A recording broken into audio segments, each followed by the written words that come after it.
Hello நம்ம இந்த வீடியோவில் attack and Titan season 4 part 2 explanation தான் பார்க்க போகிறோம். பார்ட் 1 எக்ஸ்ப்ளனேஷன் ஏற்கனவே நான் வீடியோவில் போட்டேன், பார்க்காம கண்டிப்பாக செக் பண்ணிட்டு வந்துருங்க. அதாவது ப்ரீவியஸ் எபிசோட்ஸில் என்ன நடந்துச்சு அப்படின்னா, நம்ம எரின் பேரடைஸ் ஐஸ்லாண்ட் விட்டு போகிறது மட்டும் இல்லாமல் லிபோரியா மார்லின்ஸ் பீப்பிள் வாழக்கூடிய அந்த இடத்துல போய் தங்குறான். அங்கே ஒரு பெரிய அட்டாக் பண்ணுறதுக்காக பிளான் பண்ணிட்டு இருக்கா ஜீக்கோட சேர்ந்து. ஸோ அவங்க பிளான் பண்ண மாதிரியே கொடூரமான அட்டாக் நடக்கிறாங்க. இருக்க பக்கமே ஏகப்பட்ட மக்களை கொள்வது மட்டும் இல்லாமல் அவன் எதிர்பார்த்த மாதிரியே வாரஹாமர் டைட்டனோட பவரை அவன் கன்சியூம் பண்ணிக்கிறான், ஓவர் பவர்ஃபுல்லாக மாறுறான். அண்ட் திரும்ப ஜீக்கையும் கூட்டிட்டு நம்ம பேரடைஸ் ஐஸ்லாண்டுக்கு வந்ததுக்கப்புறம் ஒரு பெரிய பொலிட்டிக்கல் ட்ராமா நடக்குது. அந்த ட்ராமாவில் ஜெயகிரிஸ்ட் அப்படிங்கிற ஒரு ஃபார்ம் பண்ணுறது மட்டும் இல்லாமல் ஒரு பெரிய பொலிட்டிக்கல் லீடரையும் கொண்டுடுறான். அண்ட் இது ஒரு பக்கம் இருக்க நம்ம ஜீக்கும் லீவேக்கும் நடுவில் நடக்கிற சண்டையில் ஜீக் வந்து நம்ம லீவையோட 30 காம்ரேட்ஸை டைட்டனாக மாற்றிறான். பட் டைட்டனாக மாறின காம்ரேட்ஸாக இருந்தாலும் ஈவியாக பக்கமாக அவன் டைட்டில் மாட்டாங்கன்னு சொல்லிட்டு அத்தனை பேரும் கொண்டு முடிக்கிறான். அண்ட் அந்த கோவத்தில் நம்ம ஜீக்கோட வயிற்றில் ஒரு தண்டர் ஸ்பேரை மாட்டேன் எதிர்பாராத விதமாக அதை வெடிக்க 2 பேரும் பறந்து போகிறாங்க. அதோட அந்த கதை கட்டாகுது. அண்ட் இந்த பக்கம் பார்த்தீங்கன்னா இவன் லிபரேட் பண்ணிட்டு போனேன், அதாவது மார்லின்ஸ் லேண்டில் பண்ணிட்டு போனால் அந்த ஒரு கொடூர செயலுக்கு அகென்ஸ்ட் பண்ணுற விதமாக 5 ஏர்ஷிப்ஸோட நம்ம ரெய்னர், ஜா டைட்டன், பீக் அவங்க கிட்ட கூட எல்லா போராளிகளும் கூட்டிட்டு வந்திருக்காங்க, வெச்ச மீதி இருக்குது. ஸோ இப்போ யாரும் அவங்களை எடுத்து நிற்கிறான், இவங்க ஃப்ரெண்ட்ஸையுமே சேர்த்து அவன் செல்ல தான் அடைச்சு போட்டிருக்கா. ஸோ இப்போ என்ன நடக்க போகுது அப்படிங்கிறத தான் நிறுத்திப்பாங்க. ஸோ இப்போ யாரும் அந்த ஃபைட்டில் ஜெயிப்பானா இறங்கிட்டு இருக்கக்கூடிய ஃபவுண்டிங் டைட்டன் அவங்க கிட்ட வந்து எடுப்பாங்களா மாட்டாங்களா, ரம்ப்ளிங் நடக்குமா நடக்காதா, ரம்ப்ளிங் என்ன மாதிரி இருக்க போகுது, ஜீக் அந்த டைட்டன் என்ன பண்ணுச்சு, லீவை இறந்துட்டானா இருக்கானா அப்படிங்கிறது தான் இப்போ வரக்கூடிய எபிசோட்ஸ் நம்ம பேச போகிறோம். This is Lazy Reviewer. Welcome to my YouTube channel.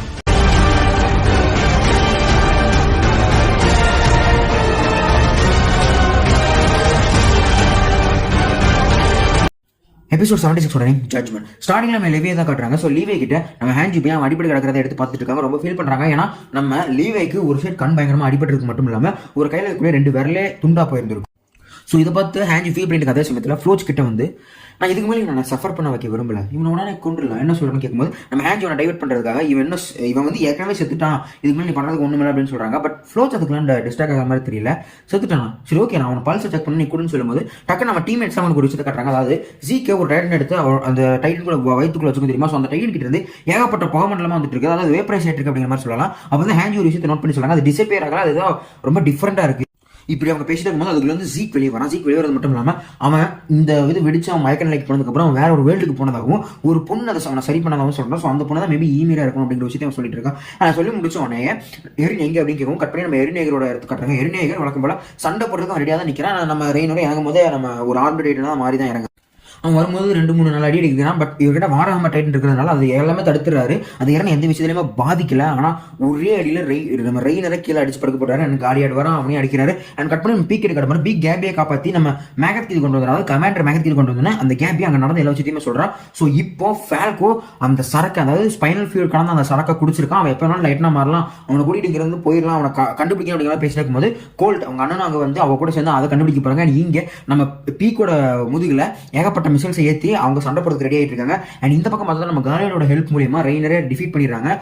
நம்ம காலியோட ரெயினரை ஒழுங்கா பிடிச்சி வச்சிடறான் அப்படிங்கிற மாதிரி சொல்லலாம். அவனோட ஓன் வெப்பன்ஸ் யூஸ் பண்ணி அந்த கிளாஸை யூஸ் பண்ணி, அதாவது வேர்ஹாமருக்கு வந்து ஒரு கிளாஸ் வரும் தெரியுமா, அவன் நினைச்சது எல்லாத்தையும் உருவாக்கிக்கலாம்னு சொல்லி அதை வச்சு அவன் நடிக்கிற மாதிரி காட்டியிருப்பாங்க. அண்ட் கட் பண்ணி பார்த்தா நம்ம ஓனியாங் கொப்பான் இருப்பார்ல, ஸோ அவர் வந்து இங்கே நம்ம ஃப்ரெண்ட் நம்ம எரிநேகரோட ஃப்ரெண்ட் எல்லாம் அடிச்சு வச்சிருப்பாங்கல்ல, ஸோ அவங்க கிட்ட வந்து அவங்க ஓப்பன் பண்ணி விடுறது மட்டும் இல்லாமல் அவங்க கிட்ட நடக்கிற விஷயத்துலையுமே சொல்லி ஹெல்ப் கேட்பான். பட் காணி அவனை கழுத்து பிடிச்சி நடிக்கிறது மட்டும் இல்லாமல் இங்கே கூட இருந்த ஒருத்தனால சாசாவை ரொம்ப அசிங்கமாக திட்டிருந்தான், அண்ட் எங்கேயுமே அசிங்கமாக திட்டிருந்தான். ஸோ இப்போ நான் அவனை வந்து ஹெல்ப் பண்ணணும்னு கேட்கும்போது அவன் எக்ஸ்பிளைன் பண்ணுறான், இப்போ நான் வந்து எனக்காக ஹெல்ப் கேட்கல, உங்களோட என் பேருக்காக ஹெல்ப் கேட்குறேன். 5 மிகப்பெரிய வார்ஷிப்ஸ் வந்துருக்கு, டைட்டன்ஸ் வந்துருக்காங்க, இந்த இடமே இருந்ததுக்கான அடையாளம் தெரியாமல் அழிக்கிறதுக்கான வாய்ப்புகளும் இருக்கு, தயவுசெய்து சண்டைக்கு வாங்கன்னு சொல்லும்போது இவங்க சண்டைக்கு கிளம்புறாங்க. மிகாசா பார்க்கும்போது மிகாசா அந்த ஸ்கார்ஃப் அந்த சண்டைக்கு எடுத்துட்டு போக வேணாங்கிற முடியல, அதை வச்சுட்டு எடுத்துட்டு போக ரெடி ஆகிறாங்க. இந்த பக்கம் காட்டினா அந்த பீக்கோட ஹெல்ப் மூலியமா ஏகப்பட்ட காம்ப்ளெக்ஸை கொன்னு குவிச்சிடறாங்க நம்ம எல்டியன் எம்பையர்ஸோட காட்சி. அண்ட் இந்த பக்கம் எரினை பார்த்தா நம்ம ரெய்னர் சொல்றான், நீ ஏற்கனவே தோத்துட்டேன், நீ ரொம்ப சஃபர் பண்ணிட்ட, உன் தோல்வியை ஒத்துக்கோன்னு சொல்லிட்டு அந்த ரெய்னரோட பாடியில ஒரு வார்ஹாமரோட அந்த கிளாஸ் குத்திருக்கு சரியுமா, அதை எடுத்து நம்ம ரெய்னர் வந்து நம்ம எரிநேகர் மேலே குத்துறான். அவனோட டைட்டன் அலறுது. அதோட இந்த எபிசோட கட் பண்றான். So episode 77 name sneak attack. So இந்த எபிசோட் ஸ்டார்டிங்கில் ஆர்மின் எல்லாருமே மோட்டிவேட் பண்ணுறான். அதாவது எரினுக்கு நீங்களாம் ஹெல்ப் பண்ணணும், அவன் நம்மள ஒருத்தன் தான், நம்மளுக்காக தான் அவன் போராடிட்டு இருக்கான், அவனை வந்து எலினா தான் மேனிபுலேட் பண்ணி நம்ம சீக்ஸ் ஐடியாவுக்கு ஒத்துக்க வச்சுக்கிட்டா. ஸோ இப்போ கூட நம்ம அவனை திருத்தி கொண்டு வரலாம். ஆனால் இப்போ எல்டியன் எம்பையர் ஆபத்தில் இருக்கு, நம்ம தான் ஹெல்ப் பண்ணணும்னு சொல்லிட்டு அவங்க எல்லாரும் மோட்டிவேட் பண்ணி கூட்டிட்டு போகிறான். ஆனால் அங்கே போகிற எல்லாருக்குமே அந்த ஃபிளாஷ்பேக் சீக்வன்ஸ்லாம் வருது. அதாவது அந்த ஆற்றுக்கிட்டு நின்றுட்டு இதை தாண்டி கூட எனிமி எல்லாரையும் கொண்டு நமக்கு ஃப்ரீடம் கிடைக்குன்னு சொல்றது, ஃப்ரீடமுக்காக இவன் தான் உயிரையே கொடுக்கறதுக்காக ரெடியாக இருந்ததாகவும் இவன் பண்ண விஷயம் எல்லாத்தையுமே அவங்க எல்லாருக்கும் ஃபிளாஷ்பேக் வந்துட்டு இருக்கு. அண்ட் இப்போ எரினுக்கு சிச்சுவேஷனை பார்க்கும்போது நம்ம ரெய்னருக்கும் எரினுக்கும் எதிராக இருக்காங்க. அண்ட் அதே சமயம் அங்க இருந்ததா கமாண்டர் மேகத் இருக்கார்ல, ஸோ அவர் வந்து எல்லாருமே வீழ்ந்துட்டாங்க. எரின் மட்டும் தான் இப்போ இருக்கான். எல்லாருமே உள்ள போய் இந்த இடத்த டெஸ்ட்ராய் பண்ணுங்க அப்படின்னு சொல்லி முடிக்கிறதுக்குள்ள நம்ம காலியாட் வந்து எரின் அடிக்க வருவான். ஸோ எரின் திரும்பி ஒரே பஞ்சு ஓங்கி வைப்பான். மொத்தமா அந்த ஜார்டன் உருண்டு போய் அந்த கமாண்டர் மேகத்துக்கு முன்னாடியே விழுந்துரும். அவர் பார்த்து பயந்துருவாரு. ஓ மை காட், நீ அடி வாங்கிட்டியா அப்படிங்கிற விஷயம் தான். அண்ட் உள்ள இருக்கிற அவனுமே என்னால் இதுக்கு மேலே ஃபைட் பண்ண முடியாது, ரொம்ப வலிக்குது அப்படிங்கிற மாதிரி சொல்லுவான். அண்ட் ரெய்னரும் கூட சண்டை போட, ரெய்னருக்கு இவனுக்கு ஏகப்பட்ட சண்டை வரும். எரின் இவனை கடிக்க, இவனுக்கு கீழே தள்ளி போட்டு அவன் முதுகுல கடிச்சு அவனை சாப்பிட வர போது எரின் இதை முடிச்சுக்கோ, நானே முடிச்சுக்கோ கடிக்க வர அவனோட வாயில நம்ம எரின் வந்து ஒரு கையை வச்சு நிறுத்தி வைப்பான். பட் ரொம்ப நேரம் தாக்கு பிடிக்க முடியாது, ரொம்ப கத்துவான் எரின். அந்த செகண்ட்ல தூரத்துல இருந்து ஒரு கல் வந்து நம்ம ரெய்னரை அடிச்சு தூர தள்ளிடும். ஸோ அது வீசினது யாருன்னு பார்த்தா நம்ம ஜீக், அதாவது பீஸ்ட் ரைடன் உள்ள என்ட்ரி ஆயிட்டாரு.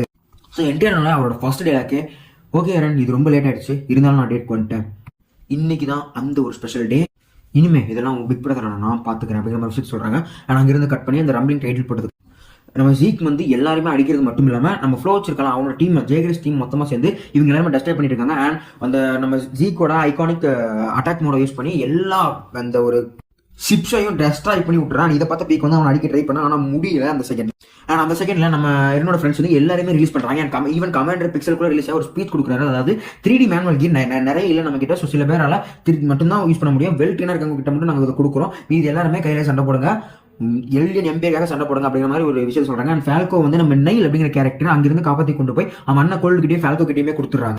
ஸோ இங்கிருந்து போகிறப்ப எல்லாமே ஸ்மூத்தாக நடந்துட்டுன்னு நினைக்கிற சமயத்தில் அந்த ஜீக் வந்து ஒரு பீக்கோட காட்டை இருக்கலாம், அதோட எலும்பு கூட மட்டும் பார்ப்பான். ஓ மை காட், பீக் இதுதான் அவன் முடிவு அப்படின்னு நினைச்சிருக்கிற சமயத்தில் பார்த்தா பீக் வேற ஒரு டைம்ல உருமாறி பின்னாடி இருந்து இவனை அடிச்சிருவாங்க. ஸோ அந்த செகண்ட்ல நம்ம ஜீக் அப்படியே விழுந்துருவேன். அந்த விழுந்த இடத்த நோக்கி நம்ம எரின் போவான். ஸோ எரினை நிறுத்தி ஆகணும், இந்த அளவுக்கு ஒரு பவர் ஒருத்த வச்சிருக்கானா அது நீயா மட்டும் தான் இருக்கணும் அப்படின்னு சொல்லிட்டு எரின் அவனை நிறுத்துறதுக்கு ட்ரை பண்றான். ஜீக் கீழே விழுறான். ஸோ இப்போ இங்கே என்ன நடக்குது அப்படிங்கிற ஒரு கேள்வியை இந்த எபிசோட முடிக்கிறாங்க. Episode 78 name two brothers. So இதில் நம்ம எரன் வந்து நம்ம பீஸ்ட் ரைடன் நோக்கி போயிட்டு இருக்கான், ஃபைட்லாம் முடிச்சுட்டு. ஸோ அந்த இடத்துல காலியாட் வந்து நம்ம எரனோட கையை கடிக்க கட்டுப்பான எரன் அவனை கீழே இழுத்து போட்டு அடிச்சு நொறுக்கிறான். அவனோட டைட்டன் ஃபார்மையே சதச்சிரன்னு சொல்லலாம். அடுத்தது அவனை அடிக்க ட்ரை பண்ணும்போது அவனை சுட்டுறாங்க. அவன் கையை துண்டா போயிடுது. யார் சொல்லுன்னு பார்த்தா பீக் மேலே இருக்கக்கூடிய 6 சோல்ஜர்ஸ். ஸோ அடுத்த குறி அவன் தலைக்கு வைக்க ட்ரை பண்ணா, பட் அங்கே வந்து சோல்ஜர்ஸ் அவங்களை டிஸ்ட்ராக்ட் பண்ணுறாங்க. அவங்களை கொள்ள ட்ரை பண்ணாலும் அது அவங்களால முடியல. பட் எரனோட ஃப்ரெண்ட்ஸ் எல்லாருமே இந்த சிட்டிக்குள்ள இருக்காங்களா அந்த மார்லியன் சோல்ஜர்ஸ் எல்லாத்தையுமே தேடி கொண்டுறாங்க. அண்ட் எரனை காப்பாற்றுறதுக்காக நம்ம பீஸ்ட் ரைடன் வந்து ஃபைனலி ஒரு ஸ்க்ரீன் பண்ணுறதுக்கு ரெடி ஆகிறான். பட் அந்த வந்து கோல்ட் வந்து இதை பண்ணாத, என் தம்பியும் வந்து உன்னோட ஸ்பைனல் ஃப்ளூயிட் உள்ள எடுத்திருக்கான், அவன் வந்து ஒரு ரேஞ்சுக்கு போகிற வரைக்கும் பொறுமையாரு, நீ அதுக்கப்புறம் நீ மார்லியன்ஸோ எல்டியன்ஸோ யாரை வேணா கொள்ளு, நான் அவனை தடுக்க மாட்டேன், கேள்வி கேட்க மாட்டேன், நான் பீஸ்ட் ரைட் நான் மாறணும்னு நினைக்கிறேன், ஏன்னா என் குடும்பம் அந்த பேரலைஸ் ஐலாண்டுக்கு வரதுக்கு பதிலாக நான் மட்டும் வந்தாலே போதும் அப்படிங்கிற விஷயத்தை நினைக்கிறேன். நான் அதை செஞ்சேன். இப்படி பண்ணி என் தம்பியை வந்து நீ பழி வாங்கிறாத ப்ளீஸ், இது நான் ஒரு ரெக்வஸ்ட்டாக கேட்குறேன் அப்படின்னு சொல்கிற மாதிரி இவன் கேட்பான். பட் நம்ம பீஸ்ட் ரைடன் என்ன சொல்லுவார்னா, நீயும் என்ன மாதிரி தான் உன் தம்பியை காப்பாற்றுறதுக்காக ட்ரை பண்ணிட்டு இருக்க. ஸோ நான் என் தம்பியை காப்பாற்ற ஆனால் அவனோட உயிர் உன் தம்பியோட உயிரோட ரொம்ப அதிகம்னு சொல்லிட்டு அவன் ஒரு ஸ்க்ரீன் பண்ணுறான். ஸோ அந்த ஸ்க்ரீனில் நம்ம ஃபால்கோ மட்டும் இல்லாமல் அங்கே இருக்கக்கூடிய கமாண்டர் பிக்சல் அண்ட் நிறைய சோல்ஜர்ஸ், நம்ம எல்டியன் சோல்ஜர்ஸே டைட்டனாக மாறி மார்லியன் சோல்ஜர்ஸை சாப்பிட்டுறாங்க. அண்ட் ஃபால்கோ டைட்டனாக மாறுற அந்த ஃபார்மேஷனில் அவனோட அண்ணன் கோல்ட் கருகி இறந்துடுறான். கேபி பொழைச்சிடுறான். அந்த நாய் அங்கேயே செத்துருக்கணும்.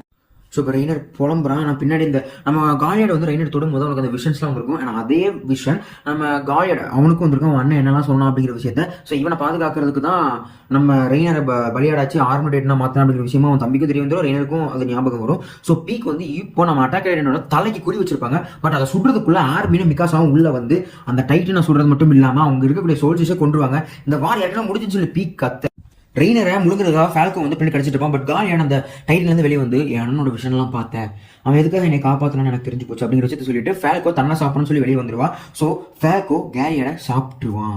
ஸோ இதை பார்த்துட்டு ரெய்னருக்கு வெறி முத்தி போய் எரினா ஒரே பஞ்ச் பண்ணுறான். அவனை கீழே பறக்க வச்சான். ஸோ அவனோட வாய்க்குள்ளே அவனோட கையை நுழைஞ்சிற அளவுக்கு அவ்வளோ பவர்ஃபுல்லான பஞ்ச். ப்ளஸ் அந்த அவனோட டைட்டன் ஃபார்மாக ஒரு ஃபேம், அந்த கண்ணாடி ஃபேம் இருக்குல்ல, அந்த மாதிரி மாற்றிட்டு அங்கேருந்து குதிச்சு நம்ம எரன் வந்து நம்ம பீஸ்ட் ரைடனை நோடி ஓடிட்டு இருக்கான். வா என்னத்தோட நீ கிட்ட வந்துட்ட, இது எப்பவுமே முடிச்சிட அப்படிங்கிற மாதிரி அவங்க ட்ரை பண்ண. கேபி ஒரு பைத்தியம் சுத்திட்டு இருக்குல்ல, அந்த கேபி பைத்தியம் ஒரு கண்ணை வச்சு நம்ம எரனோட கழுத்துலேயே சுட்டுறா. அது ஒரு பெர்ஃபெக்ட் ஷாட் தான். ஸோ எரனோட தலை மட்டும் தனியாக வந்து நம்ம பீஸ்ட் ரைடனோட கையில் விழும். அதுக்கப்புறம் ஒரு ஃபிளாஷ்பேக் கட்டுவாங்க. அதாவது அந்த ஜீக்கும் நம்ம எரனும் எந்த அளவுக்கு பிளான் பண்ணாங்க, என்னெல்லாம் பண்ணாங்கன்னு சொல்லி பேசிட்டு இருப்பாங்க. அது பின்னாடி இருக்கிற எபிசோட்ஸ்ல நான் எக்ஸ்பிளைன் பண்ணுறேன். அண்ட் அதுக்கப்புறம் இவனோட தலையை டச் பண்ணதுக்கப்புறம் இவங்க தனியாக ஒரு ஃபேம்குள்ள போகிறாங்க. அதாவது நம்ம ஜீக் வந்து ஒரு இடத்துல ஒரு பொண்ணு சரி பண்ணிச்சுல, இப்போ அந்த இடத்துல இவங்க இருக்காங்க. ஸோ அப்புறம் அந்த இங்கே இருக்கக்கூடிய விதிசெல்லாம் எக்ஸ்பிளைன் பண்ணுறது இல்லாமல் ஈமீர் அப்படிங்கிற அந்த பொண்ணையும் அவன் நம்ம ஜீக் வந்து எரினுக்கு இன்ட்ரோடியூஸ் பண்றான். ஸோ அவன் யாரும் சொல்ல மாட்டான். நான் எரின் சொல்றது எதுவுமே கேட்க மாட்டேன், ஜீக் சொல்றத மட்டும் கேட்பா. அப்போ தான் ஒரு விஷயம் புரிய வரும். ஸோ ஜீக் வந்து ராயல் பிளட் லைன் இருக்கு இல்லையா, ஸோ ராயல் பிளட் லைன் இருக்கிறவங்களுக்கு மட்டும் தான் இவன் ஸ்லேவா வேலை பார்ப்பா. இவன் ஒரு ஸ்லேவ் அப்படிங்கிறத சொல்றது மட்டும் இல்லாம உனக்கு என்ன நடந்துச்சு, நீ எப்படிலாம் மேனுபுலேட் செய்யப்பட்டிருக்க அப்படிங்கிற விஷயத்த நாம இப்போ பார்க்க போறோம். My brother, get ready to face this அப்படிங்கிற மாதிரி சொல்றாங்க. அதோட இந்த எபிசோட் முடியுது. Episode 79 name memories of future. So இந்த எபிசோட்ல நம்ம ஏரனும் ஜீக்கும் நம்ம கிரீஷா, அதாவது அவங்க 2 பேரோட அப்பாவோட மெமரிஸ்குள்ள போறாங்க. அதாவது அவங்க அப்பாவோட மெமரிஸ்குள்ள இவங்க மெமரிஸ் ஷேர் பண்றது மூலமா என்னெல்லாம் நடந்திருக்கு, உண்மையிலுமே என்ன நடந்துச்சு அப்படிங்கிற விஷயத்தை கண்டுபிடிக்கிறதா போறாங்க. அண்ட் இப்போ தான் ஜீக் சொல்றான், உங்க அப்பாவோட உண்மையான முகத்தை பார்க்க போறேன், எனக்கு தெரியும் அவர் யார் அப்படின்னு சொல்லிட்டு அவனும் ஃபிளாஷ்பேக் கொண்டு போய் பார்க்கும்போது நம்ம ஏன் பிறந்த பல சின்ன வயசுல. ஸோ அப்போ அந்த ஃபேமிலிக்குள்ள எப்படிலாம் இருக்கா அப்படிங்கிற விஷயத்தை தான் முதல்ல பார்க்குறாங்க. அப்போ ஜீக்கு ஒரு விஷயம் மட்டும் புரியவே இல்லை. நீ வந்து ஒரு ஃபேமிலி அங்கே அம்புன்னு விட்டுட்டு வந்திருக்கான், உன் பையன் அவ்வளோ குடும்பப்படுத்திருக்க, அவன் என்னானா ஏதானான்னு தெரியல, அந்த ஃபேமிலியை விட்டுட்டு உன் பொண்டாட்டி பிள்ளையை விட்டுட்டு இங்கே ஒரு புது லைஃப் அதெல்லாம் மறந்துடுவோம், எப்படி ஆரம்பிக்க முடியுது அப்படிங்கிற மாதிரி கோவம் தான் பாரு. என்ன கோவம் இருக்கு, அந்த கோவத்தோட சேர்த்து இன்னும் கொஞ்சம் அதிகமாக தான் ஆகுது. பட் அவன் என்னதான் ட்ரை பண்ணணும், எந்த ஒரு வகையிலையுமே அவங்க அப்பா அந்த தப்பை செய்யறதுக்கு ரெடியா இல்லை. பிகாஸ் எரின் மேல அவ்வளோ பாசம் வச்சிருக்காரு. ஸோ இந்த எரின் மேல இருக்கிற பாசம் ஒரு கண்ணை மறைக்குது அப்படிங்கிற மாதிரி சொல்லியிருப்பாங்க. ஏன்னா ஒரு செகண்ட் ஒரு விஷயத்த பண்ண போகிறவர் அங்கிருந்து திரும்ப வந்து எரினை கட்டிப்பிடிச்சு அழுவாரு. ஸோ அந்த சீக்வன்ஸ்ல தெரியுது, ஓகே உன்னோட அப்பதான் புரிஞ்சுக்கிறான் சீக், உனக்கு வந்து எந்த ஒரு மெமரிஸையும் யாரும் மேனிபுலேட் பண்ணல, இதான் நடந்திருக்கு, உனக்கிட்ட உன் அப்பா நல்லவனா தான் இருந்திருக்கான் அப்படிங்கிற விஷயத்த சொல்றாரு. ஆனால் ஒரு கட்டத்தில் இவங்க அப்பா வந்து அந்த புக்கு எழுதி 3 புக் இருக்கும் தெரியுமா, அந்த புக்கை ஒரு சமயம் எழுதி வச்சு அவர் அப்படியே படுத்துட்டு இருக்கிற சமயத்தில் திடீர்னு ஜீக்கை வந்து அவர் பார்த்துருவாரு. பிகாஸ் அவங்களோட மெமரிஸ் தான் இங்கே வந்திருக்கு. ஸோ அந்த மெமரிஸ் வரதுனால அவங்களால பார்த்து பேச முடியுது. பட் என்னதான் பார்த்தாலும் ஜீக் வந்து அவ்வளோ பெரிய ஆளா தாடிலாம் வச்சுட்டு வந்திருப்பானா என்ன, அது ஜீக்கா இருக்காது அப்படிங்கிற மாதிரி நினைச்சிட்டு விட்டுறாரு. பிகாஸ் இவருக்கு தெரியும் அட்ராக்டிவ்னால அந்த மெமரிஸை ஷேர் பண்ணிக்க முடியும் அப்படின்னு சொல்லி. அண்ட் இதுக்கப்புறம் தான் அந்த முக்கியமான சீக்வன்ஸ், அந்த ஹிஸ்டோரியோட ஃபேமிலி, அந்த கிங்டமோட ஃபேமிலி இருக்காங்களா, ஃப்ரீடாவே எப்படி கொண்டார் அப்படிங்கிற சிச்சுவேஷனுக்கு வரும்போது அங்கே நிறைய பேச்சுவார்த்தை நடக்குது. ஸோ ஃப்ரீடாவை ஹெல்ப் கேட்கும்போது அவள் ஹெல்ப் பண்ண மாட்டேன், இதெல்லாம் நடந்தான் தீரணும், இதுதான் விதி, திரும்ப திரும்ப நாங்கள் மாற்றி மேனேஜ் பண்ணி உள்ள தான் வைக்கணும், அதுதான் ஒரே வழி அப்படிங்கிற மாதிரி சொல்லியிருப்பா. அண்ட் இவனும் ஒரு வார்த்தை கண்டிப்பாக சொல்லியிருப்பா, அந்த history will repeat again and again அப்படிங்கிற மாதிரி சொல்லியிருப்பா. பட் இதெல்லாம் கேட்டு கோவமான கிரீஷா இங்கே அவளை கொல்ல போறேன் அப்படிங்கிற விஷயத்துக்கு வந்த பிறகும், நான் ஒரு டாக்டர், நான் எப்படி அப்பாவி குழந்தைங்களை கொல்ல முடியும், என்னோட வேலை இது கிடையாது அப்படின்னு சொல்லிட்டு மென்டலி டிஸ்டர்ப் ஆகி அப்படியே முட்டி போட்டு ஆள ஆரம்பிக்கிறாரு. ஸோ ஜீக் ஒண்ணுமே புரியல. ஸோ இந்த இடத்துல ஜீக் ஒண்ணுமே புரியல, இந்த இடத்துல ஃபவுண்டிங் டேட்டின் பவரை எடுத்து ஃப்ரீடாவை கொள்ளலைன்னா இது எப்படி நம்ம எரனுக்கு கிடைக்கும், இது எப்படி மாறும், மொத்தமாக எல்லாமே கொலாப்ஸ் ஆயிருமே, மெமரிஸ் எல்லாம் பாஸ்ட் சேஞ்ச் பண்ண முடியாது, இது எப்படி நடக்குதுங்க அப்படின்னு யோசிக்கும் போது தான் நம்ம எரன் அவனோட வேலையை ஆரம்பிக்கிறான். அதாவது அவங்க அப்பா கிட்ட ஒரு கான்வர்சேஷன் கொடுக்குறான். ஆன் யுவர் ஃபீட் டேட், நீ எதுக்கு இங்கே வந்தான்னு மறந்துட்டியா, உன் தங்கச்சிக்கு என்ன நடந்துச்சுன்னு மறந்துட்டியா, மார்லியன்ஸ் அவளை ஒரு நாய்க்கு இரையாக்கிட்டாங்க, டைனாக்கும் குரூகருக்கும் நீ அவஜ் எடுக்கணும்ல அப்படிங்கிற மாதிரி அந்த ஃப்ளாஷ்பேக்லாம் பேசி இவனுக்கு ஒரு ஃப்ளாஷ்பேக் ஸ்ட்ரைக் ஆகுது. அண்ட் அடுத்த செகண்டே அவன் சொல்ல டைலாக் சிந்தாது அப்படின்னு சொல்லலாம். அதாவது நீ சாகிற வரைக்கும் சண்டை போடு, செத்தப்பறம் நீ சண்டை தான் போடணும் அப்படிங்கிற மாதிரி அவன் சொல்கிறான். ஸோ இதை கேட்டு அவர் பெர்ஃபெக்டாக மேன்பேட் ஆனதுக்கப்புறம் அந்த கத்தி எடுத்து கிழிச்சிக்கிட்டு ஒரு டைட் நம்பராக இருக்கவங்க எல்லாருமே கொள்றதா காட்டுறாங்க. அண்ட் வெளியே வந்து இவங்க அப்பா மேலே கத்துற, ஏரன் நீ சொன்னதை நான் செஞ்சுட்டேன், அந்த கிங்டம் ஃபேமிலியை கூட எல்லாரையுமே நான் அழிச்சிட்டேன், அவங்க அப்பா மட்டும் தப்பிச்சிட்டாரு, உனக்கு போதுமா இது அப்படிங்கிற மாதிரி சொல்லிட்டு இதுதான் ஒரே வழியை அதை முடிக்கிறதுக்கு அப்படின்னு சொல்லி அழுதுட்டு இருக்காரு. அந்த இடத்துல நம்ம ஜீக்கை அவர் பார்க்கறாரு. ஜீக்கை பார்த்துட்டு என்னை மன்னிச்சிரு, நான் ஒரு டெரிபிளான ஃபாதராக இருந்துட்டு உனக்கு சொல்லி கட்டி பிடிச்சி அந்த இதெல்லாம் சொல்றாங்க. நான் ஜீக்கும் கண்ணில் கை வந்து ஃபாதர் ஐ எம் சாரி அப்படிங்கிற மாதிரி சொல்றேன். அடுத்த வார்த்தை அவங்க அப்பா சொன்னது ப்ளீஸ் ஸ்டாப் எரன் அப்படிங்கிற மாதிரி சொல்றாங்க. இதை கேட்டு ஷாக்கா இருந்த ஜீக் வந்து மொத்தமாக அந்த மெமரிஸ்ல இருந்து வெளியே வந்து இமெயில் இருக்கக்கூடிய அந்த இடத்துக்கு வந்துடுறாங்க. எரனை பார்த்து அவன் ஷாக்கா நிற்க, எரன் ஒரு ஸ்டைலான லுக் கொடுத்து நிற்க. அதோட இந்த எபிசோட கட் பண்றாங்க. எபிசோட 81 name from you 2000 years ago. So இந்த ஸ்டோரி ஸ்டார்டிங்கில் பண்ண சொல்லி முடிஞ்ச இடத்துல இருந்தால் ஸ்டார்ட் பண்ணுறாங்க. அதாவது அவங்க அப்பா அங்கே கொண்டுட்டு வெளியே வந்து நிற்கும் போது முக்கியமான ஒரு பாயிண்ட் பண்ண சொல்லியிருப்பாரு. அது என்னன்னா, ஏன்னா நீ எல்லாத்தையுமே எனக்கு காமிச்ச, ஆனால் அந்த நாள் அந்த ஒரு டிஸ்ட்ரக்ஷன், அந்த வால்லாம் வில்ற அந்த ஒரு நாள் நீ ஏன் எனக்கு காட்டல, அதை காட்டுறதுக்கு ஏன் மறுத்துட்டேன், அந்த டிஸ்ட்ரக்ஷனை ஏன் என்னால் பார்க்க முடியல அப்படிங்கிற ஒரு விஷயத்தை கேட்டு புலம்புவார். அண்ட் அதுக்கப்புறம் ஜீக்கு கிட்ட அவங்க அப்பா சொல்லியிருப்பாங்க, யாரும் நீ தான் ஸ்டாப் பண்ணு சொல்லிட்டு. ஸோ அதை யாருங்கிட்ட கன்வெர்ஸ் பண்ணும்போது ஜீக் வந்து கேட்பான், அப்போ நீ தான் இதெல்லாம் பண்ண வச்சிருக்கியா, ஸோ நீ என்ன ஒரு மெமரிஸ் அவனுக்கு காட்டும் சூஸ் பண்ணுறேன், அதனால அதை மட்டும் தான் கிரீஷாவால் பார்க்க முடியும், நீ அவனை பர்ஃபெக்டாக மேனிபுலேட் பண்ணி இதெல்லாத்தையும் பண்ண வச்சிருக்க, கிட்டத்தட்ட பாஸ்ட் சேஞ்ச் பண்ணிருக்க அப்படிங்கிற மாதிரி விஷயத்தை சொல்கிறான். அதுக்கு யாரும் கொஞ்சம் கூட சங்கடமே படாமல் இன்னும் கொஞ்சம் மெமரிஸ் நீ பார்த்துருக்கணும், அவரை நான் மேனிபுலேட் பண்ணி சாப்பிட்ற வரைக்கும் நீ பார்த்துருக்கணும். அண்ட் இதில் உனக்கு ஒரு பெரிய தேங்க்ஸ் சொல்லணும், உன்னால அது நடந்துச்சு அப்படிங்கிற மாதிரி சொல்கிறேன். அப்போ தான் ஜீக்கு புரியுது. ஸோ இப்போ இவன் ஹெல்ப் மூலியமா அந்த மெமரிஸ் கூட இவங்க மெமரிஸ் சென்ட் பண்ணாங்க, அது மூலியமா தான் கிரீஷாவை மேனிபுலேட் பண்ணி அவங்கள கொள்ள வச்சு ஃபவுண்டிங் டேட் அங்கிருந்து திருடி நம்ம எரன் கிட்ட கொடுக்க வச்சு இவ்வளோ தூரம் வந்திருக்கு அப்படிங்கிற விஷயம் ஜீக்கு புரிஞ்சோன்னே ஜீக் அந்த ஈமெயில் கிட்ட சப்ஜெக்ட் ஆஃப் ஃபேமர், நீ எல்லா சப்ஜெக்ட் ஆஃப் ஃபேமர் கிட்ட இருக்கக்கூடிய அந்த டைட்டில் பவர் எல்லாத்தையுமே சீல் பண்ணிடு, அவங்க மீது கூட ஆர்டர் போடுறான். இவன் ராயல் பிளட்லேங்கிறதால அதை கேட்டு ஈமெயில் செய்ய போக அந்த எரன் ஸ்டாப் பண்ண முடிவு பண்ணுறான். பட் ஜீக் சொல்கிறான், உன்னால அது முடியாது, ராயல் பிளட்லேங்க மட்டும் தான் இது பண்ணுவான் அப்படின்னு சொல்லிட்டு பண்ண அவன் கை வந்து கட்டி போட்டுப்பாங்க, அதெல்லாம் அப்படி இழுத்து பிச்சுட்டு அவன் வெளியே வரான், கையே பெய்யுது. ஸோ அங்கிருந்து அப்படியே கட் பண்ணிட்டு இன்னொரு இடத்த கட்டுறாங்க. அங்கே ஹிஸ்டோரியாவும் ஃப்ரீடாவும் பேசிட்டு இருக்காங்க. ஸோ அங்கே ஒரு புக் வச்சு நம்ம ஹிஸ்டோரியாவுக்கு ஒரு ஸ்டோரி சொல்லியிருக்காங்க. அந்த ஸ்டோரி தான் ஈமெயிலோட பெர்ஃபெக்ட் ஸ்டோரி. ஈமெயிலோட கதை என்னன்னா, ஒரு கிங் ஃப்ரெட்ஸ் வந்து ஒரு கொடூரமான அரசன். ஸோ அவங்க வீட்டில் இருக்கக்கூடிய ஒரு கொடூரமான ஒரு ஆட்சி தான் முடிவு பண்ணிருக்காங்க. ஒரு நாள் நம்ம இமெயில் பண்ணக்கூடிய சின்ன தப்புனால ஒரே ஒரு பன்னிக்குட்டி வந்தா பிக் வந்து அந்த ஃபேம் வந்து தப்பிச்சு போயிருது. சோ அது யார் பண்ணதுன்னு சொல்லுங்க. நீங்க சொல்லலைன்னா இங்க இருக்கக்கூடிய ஒவ்வொருத்தவங்களோட கண்ணுல இருந்து ஒரு கண்ணை நான் எடுத்துருவேன். கண்ணுல இருந்து என்ன சொல்றேன்னு கேட்கும்போது எல்லாருமே நம்ம இமெயில் கை காட்டுவாங்க. ஆனா அந்த செகண்ட் நீங்க நல்லா நோட் பண்ணீங்கன்னா 13 கை நம்ம இமெயில் காட்டியிருக்கோம். இந்த 13 விஷயம் அடங்காட்டில வேற ஒரு விஷயம் ஞாபகம். எஸ், ஒரு டைட்டனால 13 வருஷம் தான் உயிர் வாழ முடியுங்கிறத பெர்ஃபெக்ட்டா ஒரு மேட்ச் பண்ணிருப்பாங்க.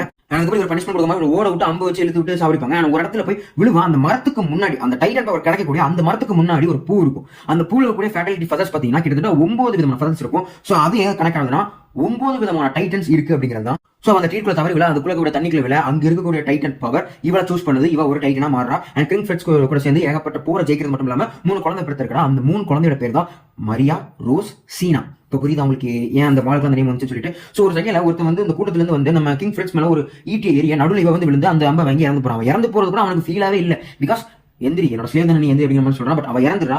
அவ இறந்தவள அவளோட சதையெல்லாம் இருக்குல்ல அதெல்லாம் பிச்சு இடிச்சு தன்னோட 3 மகள்களுக்கு சாப்பாடா கொடுக்குறான். கொடுக்கும்போது அவன் சொல்றான், உங்க அம்மா முழுசா கன்சியூம் பண்ணுங்க, அப்பதான் நீங்க டைட்டனா மாற முடியல. அவன் 3 பசங்க அவங்க அம்மாவே பச்சையா சாப்பிட வச்சு டைட்டனா மாத்துறது மட்டும் இல்லாம இதையே நீங்க உங்க தலைமுறைகளுக்கும் செய்யுங்க, இதை விட்டுறாதீங்க அப்படிங்கிற மாதிரி சத்தியம் வாங்கி நம்ம செத்து தொலையா. இப்போ அங்கிருந்து தொடர்ந்ததுதான் இவ்வளவு தூரம் வந்து இப்போ இங்க வந்து நின்றுருக்கு.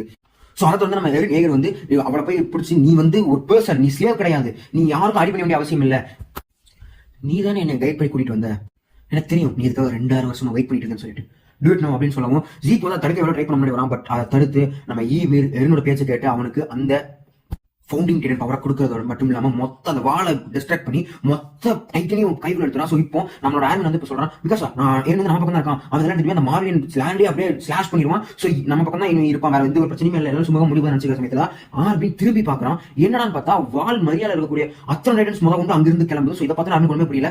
மார்லியன்ஸ் அடைக்கிறதுக்கு குறிப்பிட்ட சில டைட்டன்ஸ் போதும், இதுக்கு இருக்கக்கூடிய மில்லியன்ஸ் ஆஃப் டைட்டன்ஸ் தூக்கிட்டு போறான். இவன் மைண்ட்ல என்னமோ பெருசா வச்சுக்காம பேசிட்டு இருக்கும்போது அப்பதான் எரன் தன்னோட ஃபவுண்டிங் டைட்டன் மூலமா எல்லா ஏலியன்ஸ் கிட்டையும் பேசுறான்.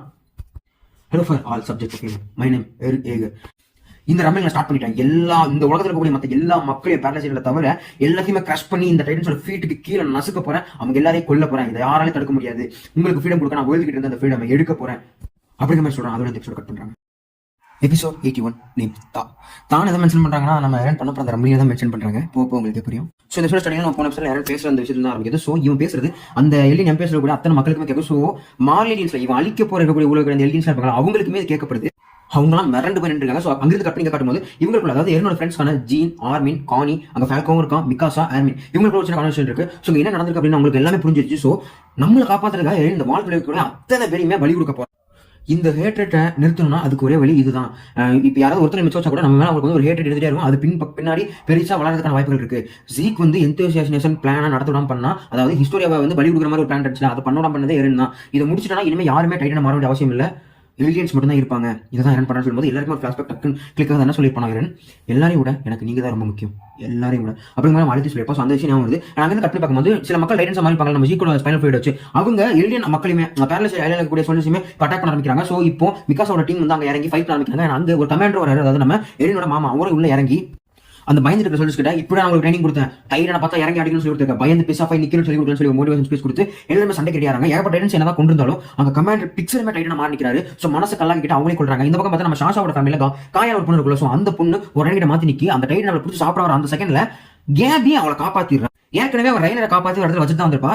இந்த பொண்ணு மேல எனக்கு வந்து எப்படி சொல்றது கோவமும் இருக்கு. இந்த மாதிரி காப்பாற்றும் போது ஒரு நல்ல பொண்ணு மாதிரி பார்க்கல. கிளைமேக்ஸ் சொல்றேன். ஸோ அவங்கள காப்பாற்ற இடத்துக்கு போறாங்க. அண்ட் இவங்களும் எல்லா டைட்டன்ஸும் கொண்டு எல்லாரும் ஒரு இடத்துல மீட் பண்ணும்போது நம்ம கேபி வந்து ஃபேல்கோ எங்கன்னு கேட்கறான். ஃபேல்கோ கிட்ட தான் ஜார்டன் பவர் இருக்கு, நம்ம ஒருத்தர் தான் நம்ப முடியும் அப்படிங்கிற மாதிரி சொல்லிட்டு இருக்கேன். இப்போ ஃபேல்கோவை காணி எடுத்துட்டு அவங்க அம்மாக்கு சாப்பாடு கொடுத்து டைம் அவங்க அம்மா டைட்டன் இருக்காங்கல்ல, அவங்க அம்மா பழைய ஃபார்ம் கொண்டு வரணும்னா இவன் நம்ம சாப்பிட்டா தான் முடியும் அப்படிங்கிற ஒரு ஃபார்ம்ல இவன் தூக்கிட்டு போயிட்டான். ஸோ இது அவங்க கிட்ட சொல்ல நம்ம கேபி ரொம்ப கதறான். அவன் எனக்கு திரும்ப வேணும் அப்படின்னு சொல்லி நிக்க என்ன பண்றது நினையாம எல்லாரும் முடிச்சிருக்காங்க. அதோட இந்த எபிசோட் கட் ஆகுது. Episode 82 name sunset. ஸோ இப்போ எரின் வந்து அந்த வாழெல்லாம் டிஸ்ட்ராக்ட் பண்ணிட்டு ஏகப்பட்ட டைட்டன்ஸ் கொண்டு போறான். பட் அந்த இடத்துல சுற்றி நிறைய மக்கள் அந்த வீடுகள் இருக்குல்ல, அந்த வால் டிஸ்ட்ராக்ட் ஆகிறப்ப ஏகப்பட்ட விஷயங்கள் மேலே வந்து அவங்களோட வீடு டிஸ்ட்ராக்ட் ஒரு பொம்பளை கூட சொல்லும், என்னோட வீடை வந்து ஏரின் டிஸ்ட்ராக்ட் பண்ணிட்டான் அப்படின்னு சொல்லும்போது அங்க குடும்பம் நின்று ஜெயகிறிஸ்ட் எல்லாம் பேசிட்டு இருப்பாங்க. என் பையன் இறந்துட்டான், என் வீடை உடச்சிட்டாங்க, என் கை கால் போச்சு பேசிட்டு இருக்கும்போது ஜெயகிறிஸ்ட் என்ன சொல்றாங்கன்னா அதெல்லாம் ஒண்ணுமே கிடையாது, இந்த மாதிரி சில விஷயம் நடக்கும்போது சாக்ரிஃபைஸ் நடந்தாகணும், நம்ம இப்போ நம்ம டைட்டனுக்காக தான் பேசணும், அவங்களும் அவங்க மேனேஜ் பண்ணி எல்லாருமே ஜெயகிறிஸ்டா தான் மாறிட்டு இருக்காங்க. பட் இது எப்படி போகும்னா ஓரளவுக்கு மேலே தனக்குள்ளே ஒரு ஃபார்ம் உருவாகிற மாதிரி தான் இருக்கும். பட் எல்லாருமே இப்போ சின்சோ சசாகான்னு சொல்லிட்டு அவங்க எரினுக்கு சப்போர்ட் பண்ண போறாங்க. பட் இது எங்க போய் முடிய போகுதுன்னு ஹெச்சுக்கு தெரியுது. ஆனா அவ ஒரு இடத்துல சுத்திட்டு இருக்கும்போது அப்பதான் ஞாபகம் வருது, இங்க ஆனி ஒரு தீர்ந்து அவ எங்க இருக்கா போய் பார்க்கும்போது ஆனியோட ஷெல் உடஞ்சிருக்கு, அங்கிருந்து வெளியே வந்திருக்கா. இப்போ அவளை தேடி போகும்போது ஒரு ரூம்குள்ள போகும்போது ஆனியோட பிடிச்சி வாய்ப்பு நிக்க வைக்கிற அந்த இடத்துல ஆனியை கீழே தள்ளி விட்டுட்டு அவளை மடக்கி பிடிச்சி நீ என்ன பண்ணிட்டு இருக்கீங்க அப்படின்னு சொல்லிட்டு எனக்கு யாராவது ஹெல்ப் பண்ண வாங்க அப்படின்னு சொல்றா. பட் அதுக்கு நீ டூ லேட்டா பண்ணிட்டேன், நான் ஸ்கிராச் பண்ணிட்டேன், இப்போ யாராவது கூப்பிட்டா நான் டைட்டா நான் மாறிடுவேன், எப்படி வசதி நீங்க வந்து வேற வழியில் இப்போ ஹெல்ப் பண்ணி தான் ஆகணும். அப்புறம் ஒரு விஷயம் ஹெல்ப் பண்றாங்க. அப்போ தான் ஆனியோட ஃபிளாஷ்பேக்கை சொல்ல ஆரம்பிக்கிறாங்க. ஸோ ஆனியோட ஃபிளாஷ்பேக் எப்படி இருக்குன்னா, அவன் வந்து ஒரு வளர்ப்பு அப்பா தான் எடுத்து வளர்த்துருக்காங்க. அவளை வந்து கடுமையான ட்ரைனிங்க்கு உள்ளாக்கிட்டாங்க அப்படின்னு சொல்லலாம். லைக் ரொம்ப ஃபோர்ஸ் பண்ணி தான் அவளுக்கு இந்த மாதிரி வரணும்னு அவளுக்கு ஆசையே இல்லை. பட் அவளை ரொம்ப ஃபோர்ஸ் பண்ணி அடிச்சு நிமித்தி தான் நம்மளுக்கு பார்த்திருக்கா. ஒரு நாள் வந்து நீ என்ன கிக் பண்ண அப்படின்னு சொல்லவும் ஓங்கி ஒரே வகையில் அவளோட காலையை உடச்சிடறா. ஆனா அந்த கால் உடப்பட்ட மனுஷன் விழுந்து துடிப்பான்னு பார்த்தா அவன் சிரிக்க ஆரம்பிக்கிறான். அது ஆனிக்கு ரொம்ப இதா இருக்கு. நான் வந்து இவன் வந்து இந்த டைட்னா மாறதுக்கு நான் வந்து சூஸ் ஆயிட்டேன் அப்படின்னு சொல்லி அப்பா கிட்ட சொல்லும்போது, அதாவது வளர்ப்பு அப்பா கிட்ட சொல்லும்போது அவர் ரொம்ப ப்ரௌடா ஃபீல் பண்ணி அவளை முட்டி போட்டு அழுது சாரியும் கேட்டிருப்பாரு. அந்த சாரி எதுக்குன்னு சொல்லி இப்போ புரியுது அப்படிங்கிற விஷயத்தையுமே அவ சொல்லியிருந்திருப்பா. அண்ட் இப்போ வந்து அந்த மார்லின்ஸ் ஃபிளான் இருக்கக்கூடிய அந்த எலியன்ஸ் வந்து இப்போ யாரும் வந்து எங்களுக்கு ஞாபகத்தில் வந்து அவன் வந்து கீழ்பட்டு வந்துட்டு இருக்கான், எங்க இந்த இடத்துக்குள்ள விழுங்க, எங்களை காப்பாற்றணும்னு சொல்லும்போது யாருமே அதுக்கு நம்புற மாதிரி அங்கே இருக்கக்கூடியவங்க இவங்க வந்து ஒரு நாய் மாதிரி தான் நடத்துறாங்க. ஸோ அவங்களை கீழே படுக்க வச்சு மிதிச்சு கொடுமைப்படுத்துறாங்க. இப்போ அந்த ரூம்ல அவங்க போய் சொல்லிட்டு அப்படிங்கிற மாதிரி சொல்றாங்க. ஸோ இதெல்லாம் பார்க்கும்போது எழுந்து தப்பே இல்லைன்னு தான் தோணுது எனக்குலாம். இப்போ கட் பண்ணி நம்ம ஆர்மின் வந்து காணியை தடுக்க போறாங்க. ஸோ அப்போ மிகாஸ் வந்து கேட்கறேன், நீ காணியை வந்து எப்படி தடுக்க போற, அவன் சொல்றதை கேட்க மாட்டான், கண்டிப்பா அவன் செய்யறதை செய்ய தான் போறான், என்ன பண்ண போறேன்னு கேட்கவும் எனக்கு தெரியும், நான் ஏதாவது ஒன்று பண்ணுவேன், கண்டிப்பா இதை நான் நிறுத்தி தீருவேன் அப்படிங்கிற மாதிரி நான் சொல்லிட்டு அங்கிருந்து கிளம்புறான். அண்ட் இப்போ ஃபிளாட்ச் வராங்க. ஃபிளாட்ச் திரும்ப அவனோட அராஜகத்தை ஆரம்பிக்க ஆரம்பிச்சிட்டான். அதாவது இவனுக்கு வந்து ரெஸ்பெக்ட் கொடுக்காத ஒருத்தர் அவன் கொண்டு பார்க்கறான். ஸோ எதுக்காக பண்றான், எனக்கு ரெஸ்பெக்ட் கொடுக்கலாம், அமைச்சருக்குள்ள என்ன நடக்கணும் அப்படின்னு சொல்லி காட்டுற அப்படிங்கிற மாதிரி சொல்லிட்டு ஒரு டிக்டேட்டர்ஷிப் தான் இடத்துல நடக்கிறான். ஆனால் அவன் வந்து எரின் பண்ற எல்லா விஷயத்தையுமே நியாயம் தான் படுத்துறான். அவன் சொல்ற பாயிண்ட்டும் வேலிடா தான் இருக்கு. பட் சில விஷயங்கள் அவன் தப்பு பண்றான். அண்ட் இப்போ கேபியும் இவனை காப்பாற்ற வந்துட்டு இருக்க, நம்ம காணியும் ஃபேல்கோவும் பேசிட்டு இருக்காங்க. ஆனால் அங்கிருந்து கட் பண்ணி காட்டினா அந்த ஏர்ஷிப்ஸ்லாம் வந்து தெரியுமா இவனை எரின் அட்டாக் பண்ணா அதெல்லாம் திரும்ப கிளம்புது, ரம்பிளிங்கும் ஸ்டார்ட் ஆகிறத நம்ம காட்டிடணும். கமாண்டர் மேகத்தும் உட்காந்து பார்த்துட்டு இருக்காங்க. ஸோ இதுக்கு மேலே நம்மளால எதுவும் பண்ண முடியாது, அவ்வளோதான் முடிஞ்சு நினைக்கும். நம்ம ஹேஞ்சி வந்து அவங்க கிட்ட ஹெல்ப் கேட்கறாங்க, இனி எதுவும் கடிச்சு சாப்பிடாதீங்க, நான் ஹெல்ப் தான் அப்படின்னு சொல்லுவோம். நம்ம லீவை கட்டுறாங்க. அதோட இந்த எபிசோட் முடியுது. Episode 83 name right. இதுல வந்து நம்ம லீவையை ஹேஞ்சி எப்படி காப்பாற்றுறாங்க ஃபர்ஸ்ட் சொல்றாங்க. ஸோ அங்க வரக்கூடிய சோல்ஜர்ஸ் எல்லாம் சுட்டு கொண்டுட்டு இவன் லீவையை தூக்கிட்டு வேற ஒரு இடத்துக்கு போறான். அங்க லீவையோட கண்ணுக்கு கெட்டு போறது மட்டும் இல்லாம கை கால் எல்லா இடத்துக்குமே கெட்டு போட்டு அவனை சரி பண்ணி வச்சுக்கிறான். அதுக்கப்புறம் நம்ம எரின் வந்து பேசுவோம் தெரியுமா, அந்த இது இவளுக்கும் கேட்குது. பட் லீவை அதுக்கப்புறம் தான் மயக்கத்தான் தெளிக்கிறதுனால அவனுக்கு எதுவும் கேட்கல. பட் ஹேஞ்சி எல்லாத்தையுமே சொல்லி புரிய வைக்கிறதா நினைக்கிறேன். ஸோ கார்டிடனுக்கும் இவங்களுக்கும் ஒரு சின்ன கான்வர்சேஷன் போயிட்டே தான் இருக்கு. அதாவது அவங்க என்ன சொல்லுவாங்க, நீங்க பண்ணதான் தப்பு, நீங்க தான் பண்ணி எடுத்துட்டீங்க மார்லி அழிய போன்னு சொல்லும்போது அதை நாங்க பண்ணலாம், அவன் தான் பண்ணணும், அதுக்கு எங்களுக்கு சம்பந்தம் இல்லை, நாங்கள் அதை நிறுத்த தான் ட்ரை பண்ணுறோம்னு சொல்லி இவங்களுக்கு ஒரு பேச்சுவார்த்தை போயிட்டு இருக்கு. இப்போ அங்கிருந்து கட் பண்ணி நம்ம காணியோட கான்வர்சேஷன் கிடையாது. ஸோ காணி ஃபேல்கோ பேசிட்டு இருக்கும்போது நம்ம அவன் கொஞ்சம் மரியாதை கொடுத்து காணி கேப்டன் காணி அப்படின்னு கொஞ்சம் மரியாதை கொடுத்து பேசுவான். ஸோ இதுக்கு வந்து காணிக்கு வந்து உனக்கு கொள்ளலாமா வேணாமா, நம்ம சரியா தான் செய்யறோமா இல்லை தப்பான விஷயம் செய்யறோமா அப்படிங்கிற விஷயமே புரியாம ரொம்ப குழப்பத்தில் இருப்பான். எனக்கு கூட்டி போனதுக்கு அப்புறம் கூட அவங்க அம்மா காட்டுவான், அதுதான் எங்க அம்மா டைட் கட்டணும், எதுக்கு இவங்க கூட்டு கட்டுறேன்னு சொல்லும்போது எங்க அம்மாவோட பல்ல கிளீன் பண்ணணும், அதை பிடிச்சி கிளீன் பண்ணலாம்னு சொல்லி அவனை கிளீன் பண்றது கூட்டிட்டு போய் அப்படியே கொலை பண்றா பிளான் வச்சிருக்கான். பட் அந்த சமயத்தில் கரெக்டா நம்ம கேபியும் ஆர்மின் இடத்துக்கு வந்துறாங்க. வந்தவங்களை இவன் கழுத்துல கத்தி வச்சு மிரட்டுறான். பட் ஆர்மின் வந்து அங்கிருந்து அவனை டிஸ்ட்ராக்ட் பண்ணிட்டு வந்து தான் அவங்க அம்மாவோட வாய்க்குள்ள குதிக்க ரெடியா இருந்தா. பட் நான் அவனை நீ கொல்ல வேணா, நான் சேர்த்து உங்க அம்மாவுக்கு வந்து திரும்ப அந்த ஃபார்மை கொடுக்குற அப்படிங்கிற மாதிரி சொல்லுவோம். பட் காணி அதை தடுத்து தான் தப்ப ஒத்துக்கிட்டு ஆர்மின் கிட்ட மதிப்பு மட்டும் இல்லாம ஃபேல்கோ கிட்டையும் மதிப்பு கேட்டிருப்பான். ஆனா அங்கிருந்து கட் பண்ணி மிகாசா கட்டணும். மிகாசா அந்த ஸ்கார்ஃப் ஒரு பொண்ணு கொடுத்துருப்பான். அந்த பொண்ணு கிட்டத்தட்ட இந்த எரினோட டிஸ்ட்ராக்ஷனால மேல ஒரு பாறை விழுந்து அடிப்பட்டு இப்போ சாகிற நிலையில இருக்கா. அவளுக்கு அவளோட ஸ்கார்ஃபை கொடுத்து வந்திருப்பா. பட் அந்த ஸ்கார்ஃபை பத்தி பேசி எரினை பத்தி பெருமையா பேசுவோம். அந்த ஸ்கார்ஃபை திரும்ப கூட அவட்ட வந்து புரிஞ்சிட்டு போவா சாக போற ஒருத்திக்கிட்ட. பட் இந்த இடத்துல வந்து அந்த மிகாசாவோட அந்த எமோஷனையுமே அவளோட அந்த கேரக்டர் ஆர்க்கையுமே அந்த ஸ்கார்ஃப்ல வச்சிருந்தது எனக்கு ரொம்பவே பிடிச்சிருந்துச்சு. அங்க வந்து கட் பண்ணி ஃப்ளோச்சோட ஸ்பீச்சை கட்டுறாங்க. அவங்க வந்து இந்த நம்ம எரின் சரிதான் பண்றான் சொல்லிட்டு அந்த எரினை பிரைஸ் பண்ணி அவங்க ஒரு மீட்டிங் நடக்குது. அதோட அங்கிருந்து கட் பண்ணி சாப்பாடு கட்டுறாங்க. சாப்பாடு இடத்துல நம்ம கேபி ஃபேல்கோ நம்ம காணி ஆர்மின் அங்க ஆனியும் இருக்கா. ஆனி வந்து நம்ம காணி கொண்டு வந்த பையன் ஒன்று வாயில வச்சு திணிச்சு சாப்பிட்டுருக்கேன். நான் 4 வருஷமா இடத்துக்குள்ளே இருந்திருக்கா. பட் அவளுக்கு வந்து ஆர்மின் பேசுறது எல்லாமே தெரியும்.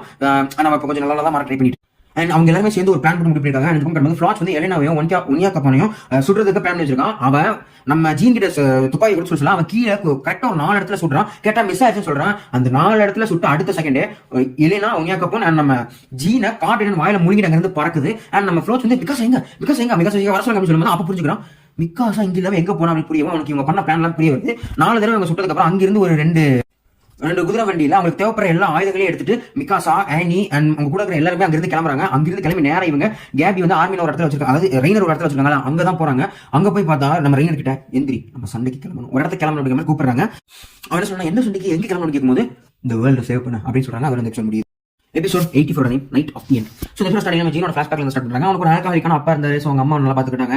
பட் அவங்க அப்பா அம்மா பாசம் அப்படி விஷயத்துல நினைச்சிட்டு அதெல்லாம் நினைக்க வேணாம் அப்படிங்கிற மாதிரி இந்த ட்ராமா குள்ளாயிட்டு இருக்கான். டக்குன்னு ஹேஞ்சி வந்து நீ வெளியே வேணா கூட பேசணும்னு சொல்லும்போது அங்கே ஹேஞ்சி மிகாசா அண்ட் ஜீன் 3 பேர் வந்து பேசிட்டு இருக்காங்க. ஸோ ஹேஞ்சி என்ன சொல்றாங்க, நம்ம பழைய ஆர்மி ஃபால் ஆயிடுச்சு. இப்போ நம்ம தான் நம்ம எரினை தடுக்கிறதுக்கு ஒரே ஆள், எனக்கு ஹெல்ப் பண்ணணும், நான் அதை செய்யறேன் அப்படிங்கிற மாதிரி மிகாசா சொல்றான். நான் என்ன வேணாலும் நீ செஞ்சுதாகணும் அப்படிங்கிற மாதிரி சொல்றான். மிகாசா கொஞ்சம் தயங்குறான். உங்களுக்கு புரியுது. அண்ட் ஜீன் வந்து என்ன கேட்கறான், சரி ஓகே நம்ம இப்போ யாரும் ஸ்டாப் பண்ணிட்டோம்னு வச்சுக்கோ, அதுக்கப்புறம் என்ன 4 வருஷம் தான் யாரால அந்த டைட்டனா இருக்க முடியும், அதுக்கப்புறம் என்ன பண்ண சொல்றேன், நம்ம வேர்ல்டு திருமணம் நடக்கணும் நம்ம எப்படி தடுக்கிறது அப்படின்னு கேட்கறோம். பட் அதுக்கு வந்து நம்ம ஹேஞ்சி என்ன சொல்றாங்கன்னா, இப்போ மேலியன்ஸ் நம்ம வந்து அட்டாக் பண்றது இந்த ரம்பிளிங் எடுத்ததுக்கு அவங்க பயந்துருப்பாங்க. கண்டிப்பா இதுக்கப்புறம் நம்மள வந்து ஒரு செவரல் 100 இயர்ஸ்க்கு நம்ம கிட்ட வரமாட்டாங்க. அப்போ ஜீன் கேட்கறான், அப்போ இது வந்து நீ தொடர்ந்து நடந்துட்டே இருக்குன்னு நினைக்கிறியா?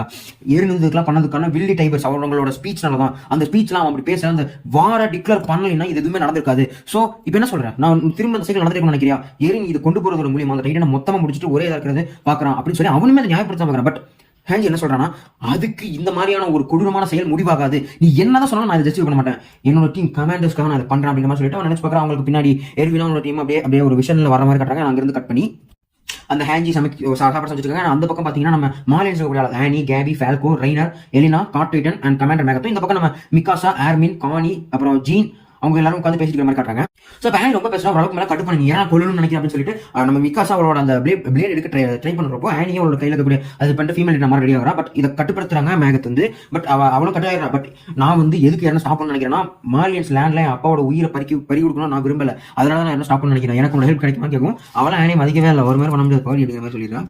அதுக்கப்புறம் நம்ம ஹேஞ்சி வந்து சாப்பாடு பண்ணி கொடுத்துட்டு அதுக்கப்புறம் சொல்றான், இப்படி நம்ம உட்காந்து பேசியிருந்தோம்னா இந்த பிரச்சனை எல்லாம் இவ்வளவு தூரம் வந்திருக்காது. புல்லட்ஸ்க்கும் நைஃப்ஸ்க்கும் பதிலாக பேச்சுவார்த்தை எல்லாத்தையும் முடிச்சிருந்திருக்கலாம். பட் உங்களுக்கு அந்த அளவுக்கு அறிவே இல்லைங்கிற மாதிரி எல்லாமே பேசிட்டு இருக்கோம். இப்போ நம்ம எலினா வந்து ஒரு விஷயம் ஸ்டார்ட் பண்ணா, மார்க்கோட ஃப்ரெண்ட் சொன்னீங்க அவனுக்கு என்ன சொல்ல தெரியுமா, ஆனி தான் அவனை கொண்டா அப்படிங்கிற மாதிரி சொல்லும்போது ஆனி சொல்றான், அவனோட 3D மேனுவல் கீரை நான் தான் தூக்கிட்டு போனேன், அதனால பார்க்க முடியாது சொல்லுவோம். ரெய்னர் வந்து நான் தான் அவளை பண்ண சொன்னேன், ஸோ அவளை எதுவும் பண்ணாத அப்படிங்கிற மாதிரி சொல்றான். பட் இங்க மார்க்கை வந்து அளவுக்கு ஃபர்கிவ் பண்ணிடலாம், நிறுத்தி அப்படின்னு சொன்னது. பட் ட்ரெயினர் என்ன சொல்றான், அவனை சாப்பிட்ட அந்த டைல நான் கொண்டுட்டேன், ஆனா என்ன நீ ஃபர்கிவ் பண்ண மாட்டான், அவன் பாஸ் அப்படிங்கிற சொல்ல நம்ம ஜீனுக்கு வந்து டென்ஷன் தலைக்கேறுது. ஓடி வந்து அடிச்சு நொறுக்கிறான். ஒரு செகண்ட்ல கேபி வந்து மேல கேபி ஒரு மிதிக்கிறான். அதுக்கப்புறம் தான் நிறுத்துறான்.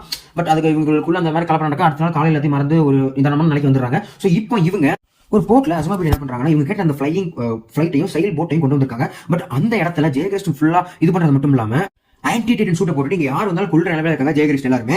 ஸோ இவன் அஸ்மாபிட்டியும் கொண்டு கூடாது, அந்த ஷிப்பை மூழ்கடிச்சக்கூடாது, ரெண்டுமே நமக்கு ரொம்ப முக்கியம் அப்படிங்கிற முடிவில் என்ன பண்றது முடிக்க அதோட எபிசோட் கட் பண்றாங்க. Episode 85 traitor. ஸோ அந்த ஸ்டார்டிங்ல உங்களுக்கு என்ன பண்றதுனே புரியாம நம்ம ஹேஞ்சியும் மேகத்தும் அங்கே தூரமா என்ன பண்ணிக்கலாம் பார்த்துட்டு இருக்காங்க. ஸோ அந்த ஸ்கோப் வச்சு பார்க்கும்போது இவங்களுக்கு ஒரு விஷயம் மட்டும் புரியல, இந்த ஷிப்பை மூழ்கடிச்சிட்டா நம்மளுக்கு ஒரு வழியே இல்லை, அவ்வளவுதான் நம்ம தோத்துட்டோம், வேற வழியே எதுவுமே பண்ண முடியாதுங்கிறது தான். அவங்க ஏன் மூழ்கடிக்காம இருக்காங்க அப்படின்னு சொல்லும்போது அவங்களுக்கு புரியாம பேசிட்டு இருக்காங்க. கீழே பார்த்தீங்கன்னா நம்ம ஆனி, ரெய்னர் இவங்க எல்லாருமே நம்ம மிகாசா டீம் கூட பேச்சுவார்த்தை ஏற்பட்டிருக்காங்க. அங்க இருக்கிறவங்க எல்லாரையும் ஒருத்தங்க விடாம கொண்டாதான் நம்ம அந்த சிப்பத்துக்கு கிளம்ப முடியும்னு சொல்லும்போது அதுக்கெல்லாம் யாருமே ஒத்துக்கவே இல்லை. திரும்ப உங்களுக்கு வாக்குவாதம் நடக்குது, கொள்ளக்கூடாதுன்னு சொல்லிட்டு கரெக்டாக ரெய்னர் வந்து ஒரு விஷயம் டக்குனு ஞாபகம் வருது. ஸோ என் வந்து நான் வந்து உன்ன மாதிரி தான் ஒரு விஷயத்தை சொல்லியிருப்போம். ஸோ அதை ஏன் சொன்னா அப்படின்னு விஷயத்தை யோசிச்சுட்டு நீங்க எல்லாம் இங்கே இருங்க, நாங்கள் அந்த விஷயத்தை முடிக்கிறோம்னு சொல்லும்போது காணி வந்து திரும்ப சொல்லுவோம். ஸோ நாங்கள் வந்து இங்கே பொறுமையாக இருக்கணும், நீ எங்களில் இருக்கிற ஒருத்தவங்களை கொள்றதை பார்க்குற வரைக்கும் அப்படின்னு சொல்றான். அண்ட் ஜீனுக்கு வந்து ஒன்றுமே புரியல, கிவ் மீ பிரேக் அப்படின்னு சொல்லிட்டு இருக்கும்போது கரெக்டாக நம்ம ஹேஞ்சியும் மேகத்தும் அங்கே என்ட்ரி ஆகிறாங்க. அந்த பிளேஸ்க்கு போயிட்டு ஏற்கனவே அவங்க நம்ம இசூரு டீம்ல கூட 4 பேர் கொண்டுட்டாங்க, இதுக்கு மேலே எவ்வளோ பேர் கொள்ளுவாங்கன்னு தெரியல, நம்ம எதா இருந்தாலும் சூன் பண்ணணும் அப்படிங்கிற மாதிரி சொல்றாங்க. அங்க வந்து மேகத்து கொஞ்சம் கூட யோசிக்காம நம்ம எலனாவோட கையை பிடிச்சி உடச்சிரு, அந்த போன் அப்படியே உடச்சிடுறாரு உள்ள வச்சு. ஸோ நான் கவலைப்படாத, நான் அவனை கொல்ல மாட்டேன், ஏறி இப்போ எங்க இருக்குன்னு எனக்கு தெரிஞ்சே ஆகணும்னு சொல்லி அவளை மிரட்டுறான். நம்ம எலனா என்ன சொல்றான்னா, நான் அது ரொம்ப ஸ்வீட்டா இருக்கு, நான் சாகணும் விரும்பல, இது எங்க போய் முடியுது அப்படிங்கிறத நான் பார்த்தே ஆகணும், நான் மைண்டை மாத்திக்கிட்டேன், ஏன்னா எங்க இருக்கேன் நான் கூடிய சீக்கிரம் சொல்றேன்னு சொல்லுவோம். நம்ம மேகத்து வந்து மேலே பார்க்குற கேபியும் ஃபால்கோவும் இதெல்லாம் பார்த்துட்டே இருக்காங்க. நம்ம திரும்ப அங்கிருந்து வந்து நம்ம மிகாசா டீம் கிட்ட நான் பண்ணாத தப்பு, என் மேல தப்பு இருக்கு, என்னோட ஹேண்ட்ஸ்ல தான் பிளட் பறிஞ்சிருக்கு, ஒருவேளை நான் அந்த விஷயத்தை அன்னைக்கு பண்ணாம இருந்திருந்தா இன்னைக்கு இது இவ்வளவு சீக்கிரமா வந்திருக்காது, என்னை மன்னிச்சிருங்க, நான் முன்னாடி கொஞ்சம் மன்னிப்பு கேட்பேன். இதை பார்த்த Annie, Pieck, Reiner and even Gabi Falco கூட ரொம்ப ஷாக்கா இருக்கும். பட் ஆர்மி என்ன சொல்லுவாங்க, நான் அவங்க கையை தனியா பிளட் ஷாக்க விட மாட்டேன், இது என்னோட பங்கு கொஞ்சம் இருக்கு. ஸோ நம்ம இப்போ இங்க பேசுறது என்ன பண்ணலாம் அப்படிங்கிறத முடிவு பண்ணிட்டு நம்ம காணியும் ஆர்மியும் அங்க இருந்து டிஸ்ட்ராக்ட் பண்றாங்க. வேற ஒரு விஷயத்தை சொல்லிட்டு நம்ம மிகாசா ஜீனு தப்பிச்சு போறாங்க அப்படிங்கிற விஷயத்தை சொல்லிட்டு இவங்க இந்த ஃபிளைட் கிட்ட வராங்க. அங்க இருக்கக்கூடிய அந்த கியோமி அவங்க என்ன பண்றாங்கன்னா, நம்ம ஃப்ளோக்கு அடிச்சு கீழே போட்டுட்டு அவனை வந்து எந்த கூட மாதிரி பிடிச்சிருக்காங்க. அங்க 2 டீம்மேட்ஸ் வராங்க, அவங்க கியோமியை கொல்ல வர அந்த சைடுல மிகாசா உள்ள வந்து அவங்க அடிச்சிடறான். அங்க இருக்க ஃப்ளோக் தப்பிச்சு வந்து இவங்க எல்லாரும் பிட்ரே பண்ணிட்டாங்க, அவங்க எல்லாரும் கொன்றுங்கன்னு சொல்லவும் ஒருத்தன் நம்ம ஆர்மினா அப்படியே சுட்டுறான். உடம்புல ஏகப்பட்ட புல்லட் ஹோல்ஸ் இருக்கு. பட் அவங்க கொலாசஸ் தெரியுங்கிறதுனால அவங்களுக்கு சரியாயிருது. அண்ட் காணி 2 பேரும் கீழே விட்டு ஒருத்தனை சுட்டு தண்ணிக்குள்ள தள்ளிடுறான். அண்ட் ஆனிக்கு கீழே ஒருத்தனை வச்சு சுடுவா தெரியுமா, அந்த சுடுவாங்கிறவன சாஷா இதுக்கு முன்னாடி சீசன் 2ல காப்பாத்தி இருந்திருப்பா. ஸோ சாஷா காப்பாத்தின ஒருத்தனை ஆனி இங்க கொண்டிருக்கான் அப்படிங்கிறது ஒரு சின்ன ட்ரையாங்கிள் ஸ்டோரி மாதிரி வந்து முடிஞ்சிருக்கும். அது நல்லா இருக்கும் அந்த ரைட்டிங். ஸோ அவனை கொண்டுட்டு நம்ம ஆனி அப்படியே கத்து அதோட இந்த எபிசோட கம்ப்ளீட் பண்றாங்க. அண்ட் அதுக்கப்புறம் ஆப்போசிட் சீன் என்ன நடக்குதுன்னா, இது எல்லாமே நடக்குது. நம்ம ரெய்னர் உள்ள இறங்குறான், அவன் வந்து நம்ம ஒரு ஆன்லைட் என்ன மாறுறான், ஆனியும் மாறுறான், பெரிய ஃபைட் நடக்குது. அண்ட் திரும்பி காணி காட்டுறான், காணி அவனை கொன்னதுக்காக ரொம்ப ஃபீல் பண்ணி கத்தி அந்த கண்ணத்துக்கு வீசி போறான். அதோட அந்த எபிசோட முடிக்கிறாங்க. Episode 86 retrospective.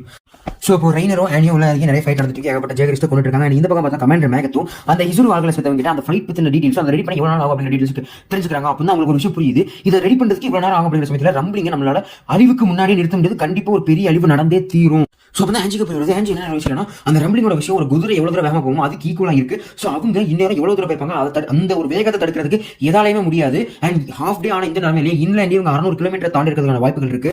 இப்போ என்ன பண்ண போறோம் அப்படின்னு தெரியாம அவங்க புலம்பிக்கிட்டு இருக்காங்க. ஸோ அப்போதான் நம்மளோட அந்த கியோமி ஒரு பிளான் போடுறாங்க. ஸோ அந்த பிளான் பார்த்தீங்கன்னா ஒரிகாங்கிற பிளான் போனால் அப்புறம் சீக்கிரம் நம்ம பிளைனை வந்து ரெடி பண்ணிடலாம். அந்த இடம் பக்கத்தில் தான் இருக்காங்க, போயிடலாம் அப்படிங்கிற விஷயத்தை பிளான் பண்ணும்போது நம்ம மேக்கத் வந்து அங்கே அதை ரெடி பண்ணுறாங்க ஒர்க் ஷிப்பில். அவங்க கிட்ட எவ்வளோ நேரம் ஆகும் தக்க 30 மினிட்ஸ் அவங்க இருக்காங்க, அதை 15 ஆக்குங்க அப்படின்னு சொல்கிறாங்க. இப்போ ஒரு நம்ம டைமுக்கு இதை முடிக்கலனா உங்களோட இடம் சேர்ந்து போயிடும், உங்கள் இடத்தை காப்பாற்றுறதுக்காக செய்யுங்க அப்படின்னு சொல்கிறாங்க. அதுக்கப்புறம் இங்கே ஃபைட் ஸ்டார்ட் ஆகுது. அந்த ஃபைட்டில் மற்றவங்க ஷிப் ஏறிடுறாங்க நம்ம எரினும் ஆனியோட ஹெல்ப் மூலமா. பட் இந்த ஃபைட் பயங்கரமாக போகிற சமயத்தில் நம்ம ஆனியோட டைட்டனோட தலை மட்டும் தனியாக விழுந்துருது. ஆனியால் எதுவுமே பார்க்க முடியல. ரெயினோட 2 கை போகிற சமயத்தில் அவனோட ஷோல்டர்ஸை அசைக்க கூட முடியல. இந்த சிச்சுவேஷன் என்ன பண்ண போகிற தெரியாத சமயத்தில் ஒரு பெரிய பிளாஸ்ட் கொண்டு வந்து அங்க மேல போட வராங்க. அந்த சமயத்துல காணி உள்ள வந்து காப்பாத்திரா. பட் காணி ஒரு வரச்சிட்டு போக மிகாசா உள்ள இறங்கி சுட்டு எல்லாருமே போட்டு சதற அடிக்கிறாங்க. ஹாஞ்சியும் உள்ள இறங்கி ஃபைட் பண்றாங்க. இதெல்லாம் பாக்குற ஃபால்கோ நம்மளும் இறங்கி ஃபைட் பண்ணணும் இல்லனா இருந்து செக் சொல்ல அதுக்கு யாரும் ஒத்துக்கவே இல்லை. பட் அவன் இறங்கி தன்னோட கையவே கிளிக்க ட்ரை பண்றான். பட் அவனால மாற முடியல. ஜீன் அங்க வந்து நீங்க இருந்து போ அப்படிங்கிற மாதிரி சொல்றான். அப்பதான் பாக்குறாங்க ஒரு ட்ரெயின் அங்க தூரமா வந்துட்டு இருக்கு. அந்த ட்ரெயின் ரீச் ஆச்சுன்னா இந்த ஃபைட்ல மிகாசா டீமால ஜெயிக்கவே முடியாது. ஏன்னா அவ்வளவு இருக்காங்க அவங்க. பட் பார்த்தா டக்குனு ஒரு பிளாஸ்ட் ஆகி மொத்த ட்ரெயினுமே கீழே விழுகுது. சோ இது யார் பண்ணான்னு தெரியல. இது பார்த்த ஃப்ளோச்சுக்கு டென்ஷன் தலைக்கு ஏறுது அப்படியே. சோ டக்குனு காட்டு வர அதெல்லாம் அடிச்சு துரத்துறாங்க. பட் ஃப்ளோச்சுக்கு டென்ஷன் தாங்க முடியல. சோ என்ன பண்ண போறாங்க இவங்களுக்கு தெரியாம அவங்களுக்கு தெரியாம ஒரு டைம்ல இருக்கிற சமயத்துல டக்குனு ஒரு டைட்டனா ஃபார்ம் ஆகிற ஒரு சீனல் கிடைக்கும். ஒரு தண்டஸ்பியர் நடக்குது. யாருன்னு பார்த்தா நம்ம ஃபேக்கோ ஜாட்டிட்டு நான் மாறி அங்க இருக்கக்கூடிய எல்லாரையுமே கொன்னு குவிக்கிறான். ஆனா அந்த சமயத்துல நம்ம ஃப்ளாக் வந்து உள்ள இறங்கி அங்க இருக்கக்கூடிய எல்லாரையும் தப்பிச்சுட்டு ஷிப்பை சுட்டுறதுக்கு கரெக்டா ஒரு ஃபிகரோட நிக்கிறான். சுட்டான இந்த இடத்துல எல்லாம் முடிஞ்சது. நான் தான் எல்டியோட சேவியரா இருப்பேன்னு சொல்ல டக்குன்னு கேபி அவனை சுட்டுறா. சோ அவனோட ஷாட்டுங்கிறது மிஸ் ஆகி ஆத்துக்குள்ள விழுந்துருது. அந்த ஆத்துக்குள்ள விழுந்து அங்கிருந்து வெடிச்சு ரத்தம் மலையை விழுகுது. ஃப்ளோக்கும் அந்த புல்லட்டோட அப்படியே தண்ணிக்குள்ள விழுந்துறான். அங்க இருக்க எல்லாருமே மிகாசா கொள்றாங்க. பட் இப்போ எனக்கு ஒரு விஷயம் புரியல. மேரி என்ன நினைக்கிறாங்க இந்த வேர்ல்டு மொத்தத்தையும் அழிச்சிட்டு இந்த எல்டியை காப்பாற்றணும்னு நினைக்கிறாங்க. ஆனா மிகாசாவோட டீம் என்ன பண்றாங்க இவங்க இந்த விஷயம் நடக்கிறது காரணமான எதிரி கூடயே சேர்ந்து இந்த ஒரு அவங்களோட சொந்த காமெடியை கொண்டு குவிச்சு பாருங்க. நாளைக்கு ஒரு சண்டை இவங்க மாலேஜ் திரும்பினாங்கன்னா யாரை வச்சு இவங்க சண்டை போட்டு மாலேஜ் தப்பிப்பாங்க. எனக்கு அது மட்டும் புரியவே இல்லை. உங்களுக்கு கண்டிப்பா கமெண்ட்ஸ் சொல்லுங்க. அங்கிருந்து ஒரு பெரிய பிளாஸ்ட் கொடுத்து மிகாசா அப்படியே ஒரு நின்றுட்டு இருக்கா. அந்த பிளாஸ்டோட ஃபார்ம்னால ரத்த மலையை விழுது. பிகாஸ் நிறைய பாடி தண்ணிக்குள்ள வந்துருக்குல்ல அதெல்லாம் பிளாஸ்ட் ஆகி ரத்த மலையை விழுது. இதெல்லாம் அட்டாக் மட்டும் தான் பார்க்க முடியும். அங்கிருந்து ஷிப் கிளம்புது. பட் ஃபால்கோவால திரும்ப அந்த இதுக்கு வர முடியல. சோ அவ வந்து நம்ம காட்டிட்டு கடிக்க ட்ரை பண்றா. பட் அங்க வந்து மேகத்தா அந்த பின்னாடி இருக்கிற சொரண்டி எடுத்து நம்ம ஃபால்கோ காப்பாத்தி ஷிப்ல ஏற்றி எல்லாருமே கொண்டு போக வச்சிடறான். பட் கமாண்டர் மகத்தும் அவங்க கூட வந்து இன்னொரு கமாண்டர் அதாவது நம்ம எரினோட மாமா இருக்காரு அவங்க 2 பேர் சேர்ந்து அங்க இன்னொரு ஷிப் இருக்கு. அந்த ஷிப்பை விட்டோம்னா அது மூலமா வந்து இவங்க இந்த ஷிப்பை மூழ்கடிச்சிருவாங்க அப்படின்னு சொல்லிட்டு அவங்க 2 பேரோட உயிரையும் சாக்ரிஃபைஸ் பண்ணி அந்த ஷிப்பை மூழ்கடிக்கிறாங்க. அண்ட் இதுக்கப்புறம் நம்ம ஆனி கூட ஒரு கான்வர்சேஷன் போது எங்க அப்பா காப்பாற்றணும் அந்த லேண்டை காப்பாற்றணும் எனக்கு ஹெல்ப் பண்ண மாதிரி சொல்றாங்க. நான் ஆர்மியில் வராது ஏகப்பட்ட கான்வர்சேஷன் நடக்குது. அதோட இந்த எபிசோட் முடிக்கிறாங்க. Episode 87 name the dawn of humanity.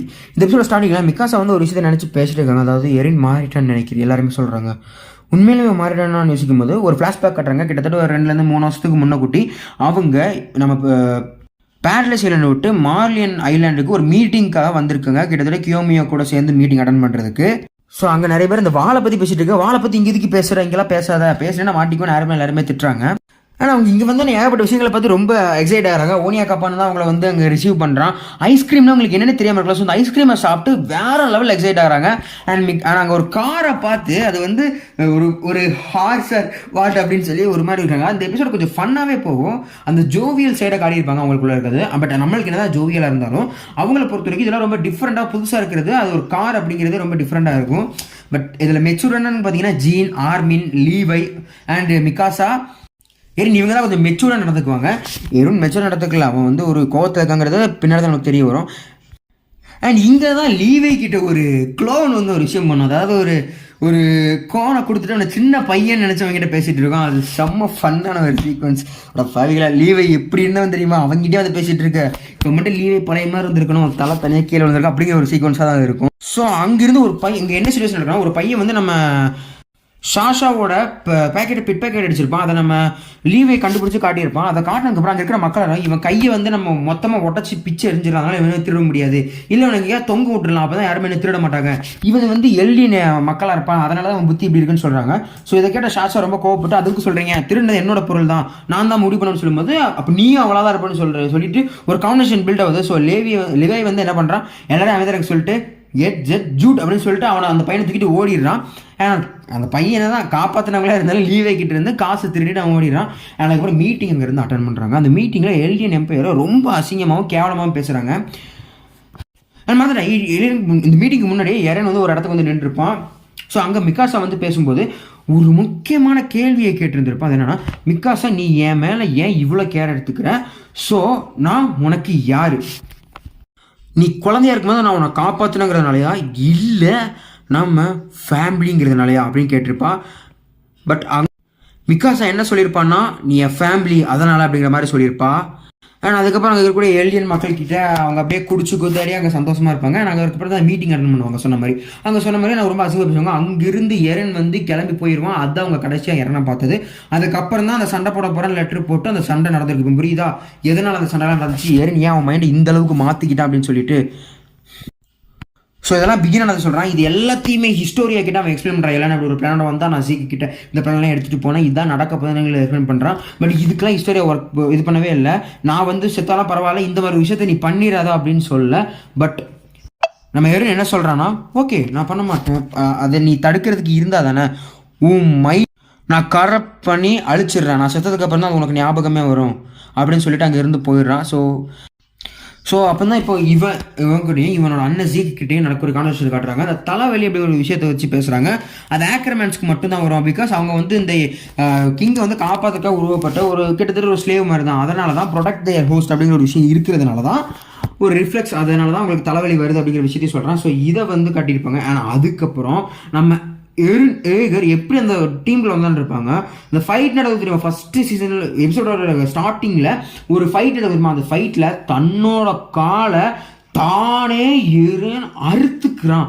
அந்த 1.5 காலில் இருப்பான் தெரியுமா, அது ஃபைட்ல போனதுனால தன்னைத்தானே அறுத்துக்கிட்டு இருந்திருக்கான். அந்த அளவுக்கு அவனுக்கு அவனோட உலகத்தை காப்பாற்றணுங்கிற வெறி இருந்திருக்கு. அண்ட் இப்போ ஒரு மிகப்பெரிய ஷிப்பாருமே கொண்டு வந்து அந்த ரம்பிளிங்க்கு எதிராக நிற்கிறாங்க. இப்போ நம்ம நிறுத்தி ஆகணும், இல்லைன்னா அந்த உலகமே அழிஞ்சிடும். நம்மளால அதை நிறுத்த முடியலன்னா this rumbling will be cruel, இதை யாரையுமே நிறுத்த முடியாதுன்னு சொல்லிட்டு அவர் சுடுறதுக்கு ஆர்டர் கொடுக்குறாங்க. பங்கம் நிறைய சுடுறாங்க, படப்படன்னு சுடு நடக்குதாங்க. பட் அங்கே வந்து ஏகப்பட்ட டைட்டன்ஸ் அழியுது. ஆனால் அவங்ககிட்ட இருக்கிறது மில்லியன்ஸ் ஆஃப் டைட்டன்ஸ் இல்லையா. ஸோ திரும்ப வந்துட்டே தான் இருக்காங்க. அது வந்து நீந்தி தான் கடத்திட்டு இருக்காங்க. ஸோ ரொம்ப ஆழங்கிறதுனால அந்த நீந்தி கிடக்கிற எஃபெக்ட்லேயே இந்த கப்பலில் இருக்கிற அத்தனை பேரும் அந்த புகை பட்டதுலேயே அப்படியே மொத்தமாக கருகி எலும்பு கூட மாறிடுறாங்க. சொல்லலாம் அவ்வளோ சூடு வேப்பரைசேஷன் இருக்கு அதில். அண்ட் இங்கிருந்து அந்த ஷிப்பெல்லாம் தூக்கி வச்சுட்டு நம்ம மேரிலின் ஐலாண்ட் கிட்ட அங்கே இருக்கக்கூடிய சோல்ஜர்ஸ் எல்லாமே கேனான்ஸ் எடுத்து வச்சு ரெடியாக இருக்காங்க. பட் என்னதான் ஷூட் பண்ணால் எதுவும் நடக்க போகிறது இல்லை.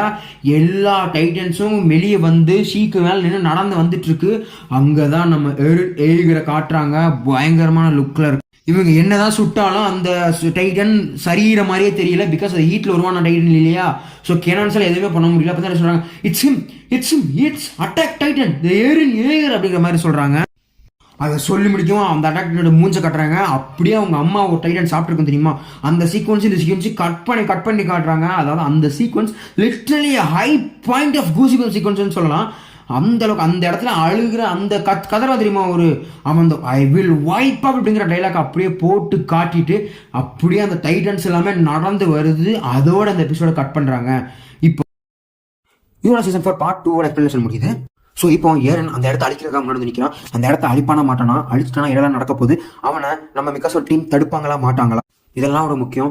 எரின் மைண்ட்குள்ளே என்னதான் ஓடிட்டு இருக்கு, அவன் எதுக்காகலாம் இதை பண்ண போகிறான், இவங்க அவனை தடுக்கிறதுக்கு என்னெல்லாம் பண்ண போகிறாங்க அப்படிங்கிறத மிகப்பெரிய ட்விஸ்ட் அண்ட் டர்ன்ஸோட தான் அடுத்த 2 முக்கியமான பெரிய எபிசோட்ஸில் சொல்ல போகிறாங்க. ஒன்று 1 மணி நேரம், இன்னொன்று 1.5 மணி நேரமும் இருக்கும். கூடிய சீக்கிரம் எக்ஸ்பிளைன் பண்ண பார்க்குறேன். இதே ஹைப்போட இருக்க கூடிய சீக்கிரம் வரும். இந்த வீடியோஸ் தாட்ஸை கண்டிப்பாக கமெண்ட் சொல்லியிருப்பாங்க. நீங்கள் சொல்ல அந்த தப்பை அப்படியே திருத்தி கொஞ்சம் மெருகத்த ஆரம்பிச்சிருக்கேன். அண்ட் இந்த அட்டாக் சீரிஸ் பற்றின தாட்ஸையும் இதுக்கப்புறம் நான் என்ன அனிமே எக்ஸ்பிளைன் பண்ணலாம் அப்படிங்கிற ஒரு சஜஷன் நீங்க சொல்லிட்டு போங்க, நான் ட்ரை பண்றேன். அண்ட் இதே மாதிரி இன்ட்ரெஸ்டிங்கான வீடியோஸ் சந்திக்கிறோம். This lazy river shining off. Tata bye bye. 何にも変わってねえなお前は。何にもできねえじゃねえかよ。何にも